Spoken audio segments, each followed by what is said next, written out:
Hey friends and welcome. This is Dr. Heather from Ask Dr. Heather. I am here in my kitchen getting ready to do some cooking, and I had a bunch of questions about how do you make things to meet both sides of the family, and that means people who are doing a standard American diet who expect the same regular holiday menu, which is turkey and ham and the full loaded pumpkin pie and goodies, and how you slip in those little exchanges, like make those little low carb, keto, healthy meals, and then how do you do it to make yourself happy? Maybe you've been on a health journey and you want to keep on that health journey and you still want to enjoy your family and not go, oh, what have they done this time to the deviled eggs? Or what have they done this time to the green bean casserole? So I'm just gonna, I'm getting ready to do some prep cooking tonight, and the house is quiet. I've got 3 of my sons at work. I was gonna do this an hour ago, but there were 4 deer in my backyard, and our German Shepherd puppy has been barking nonstop at the deer.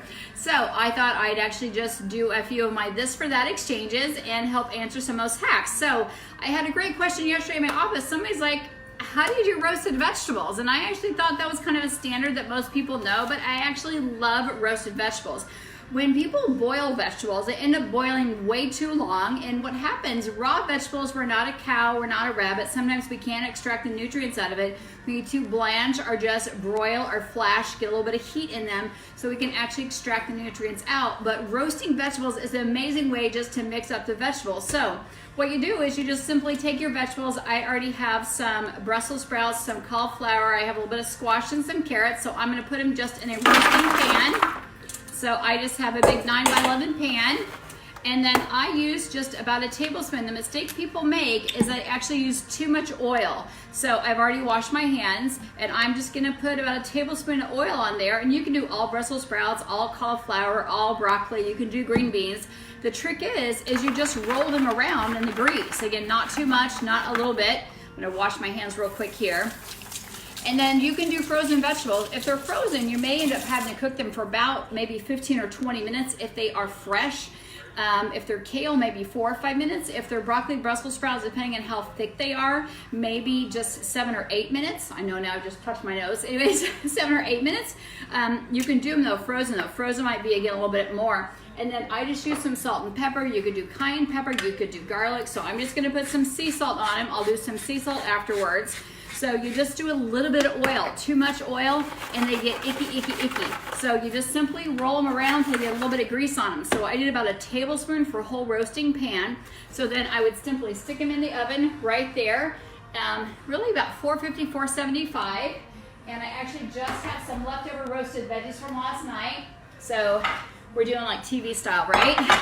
And then you pull them out, and this is cauliflower. So they're simply just roasted just like that. So you can cook them as long as you like them, but you get that nice high heat, and you get the salt in there, and you get the oil in there. So you could do butter, you could do sesame seed oil, you could do any type of lard if you have it at home. If you buy that at the butcher, you could do grass-fed butter. Again, I already said that, coconut oil. I like the crispy parts in them. You could put some bacon bits in there. You could put some garlic, some other stuff in there, but you can actually mix vegetables in there. But beautiful roasted vegetables like that. So, the traditional green bean casserole. So get your pen and paper out. We're not gonna use a cream of mushroom soup, and we're not gonna put those onion things on top. Organic green beans, cut and wash like usual. Put them in the pan. Use a stick of butter. And then what do you do for the crunchies on top? This is kind of up to you. I don't do dairy. I think I say it almost every video, but we do kind of half and half in our family. So get these parm chips. They work fantastic. People will love them. Crunch the parm chips. You can get these at any of the big box stores. Even Aldi's has parm chips, and these are the cheddar parms. You can get sometimes the mozzarella parms.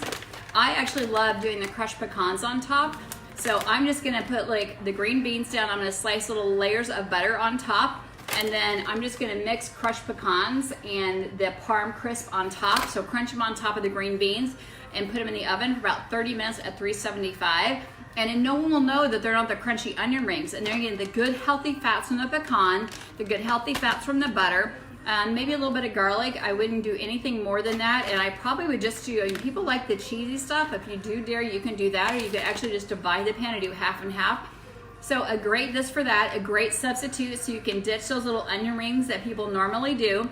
You could still do a little creamer if you want to do some heavy whipping cream in there if you do butter, but again, Super simple tip to trade out that old family recipe, that old green bean casserole that lots of people do. You could do walnuts, you could do pecans. Uh-oh, my German Shepherd's on the move. Hopefully she doesn't see. If she starts barking, we'll have to come back on. Again, these are easy shares. If you go to AskDrHeather.net, I have about 60 different vegetable recipes on there, but super simple one. Okay, next one. I was getting ready to make pumpkin pie. I make a regular pumpkin pie and I make a dairy-free keto pumpkin pie. So regular pumpkin pie calls for evaporated milk. If you're going to make it dairy-free, how you do that? 2 different ways. So if you're not going to go keto or low sugar, you simply take whatever the volume calls for. So if it calls for a cup of evaporated milk, so this is Carnation's evaporated milk, then you use 2/3 a cup of regular almond milk or regular coconut milk, and then you use 1/3 maple syrup. That's to make it full-leaded sugar. If you're going to go keto on that, then you can still use coconut milk, so 2/3. So if it calls for 1 cup evaporated milk, I know this is more than 1 cup, 1 cup evaporated milk, then you're going to use, I'll just get a measuring cup because I'm a visual learner. I didn't clean my kitchen for you guys, so enjoy the mess there today because we are full-leaded cooking today. So you would do 2/3 a cup of coconut milk, almond milk, hemp milk, cashew nut milk, whatever milk that you like to use. Then I would use the Keto maple syrup. This is a keto maple syrup. It's a little runnier than the maple syrup, and you do 1/3 a cup of that. That's all your exchanges. That's how you make it dairy-free, keto, or low carb for your pumpkin pie.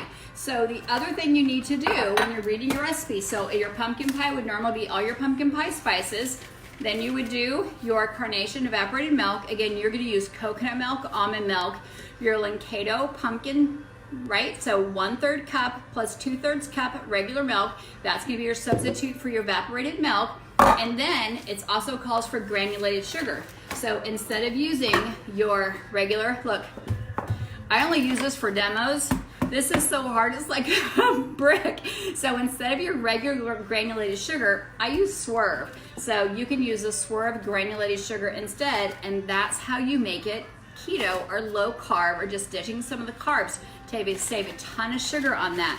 Then if you're going to group gluten-free, then you simply can buy or make, my box is over there, I bought a gluten-free pie crust. It is vegan, so you can also get, I don't know where my box went, guys.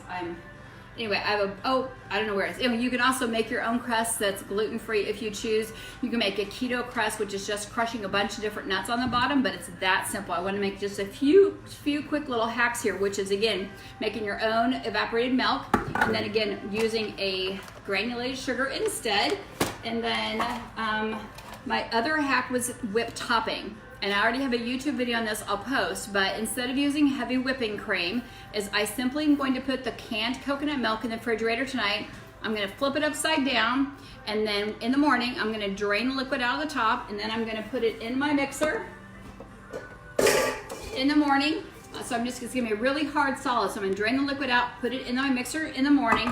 Then I'm just going to add a little bit of cinnamon, a little bit of Swerve of the confectionate sugars. I found that use a granulate, it kind of gets a weird texture. So I'm going to use a powdered Swerve, and then a little bit of cinnamon, a little bit of vanilla, and then just a smidgen of orange. If you go to my YouTube channel, Ask Dr. Heather, it is there. So if you guys have some questions like, what do you do, switch this for that, like how can you do that, then let me know, drop them down below. I am super excited to help you with cooking because I am a super foodie. I love to cook. We'll also probably be hosting tomorrow night after we get our carcass done and eating. We'll do probably make some bone broth tomorrow night. So let me see if anybody has any questions there, and let me know where you're watching from. Can you provide a link to the dairy pumpkin pie? I absolutely can, Kaylin. So Kaylin, if you go over to Keto Friends and put pumpkin pie, I think it's already there, but I will post it down below. So I just took the one off of the organic pumpkin pie. I use all the same spices, and then I just substituted either the almond milk, the coconut milk, whatever milk you can have, and then I use the Keto, if you have that. And if you don't, you can use regular maple syrup. That will make it keto, but it'll definitely make it dairy-free. Let me see if there's any other major questions there. No other major questions there. So hopefully that'll help give you just some simple ideas. And a lot of times people also ask, like, what do you do about the sweet potato dish? You know, we just use butter, and we use pecans again, and we use cinnamon. The kids don't miss the marshmallows. I don't even think they know the marshmallows are supposed to be on there because we've just never done it. That's another easy one. We will make mashed potatoes. That's a question people ask because I think the grandparents expect it, but we generally always have them left over, and we just send the leftovers home with the grandparents. So my mom lives alone, Papa lives alone, and then my mother-in-law and husband, it's just those two, so they generally have them, and my kids really are, they're good potatoes for like one meal. They're not really potatoes for like the next 2 days. So we generally don't overcook a lot of those. But I'll tell you what, if you try this with the green bean casserole, it'll be a super big hit. And the same thing, salad toppers instead of croutons. These parm chips and putting some nuts on top is a super, super big win. So I'll post down the whipped topping recipe down below because everyone's a whipped topping for their pumpkin pie. And I'll also post pictures of the 2 different pumpkin pies. One that is a dairy-free pumpkin pie, one that is a keto pumpkin pie, and regular is a full-on leaded pumpkin pie. I'll pop those right down below as soon as we get done.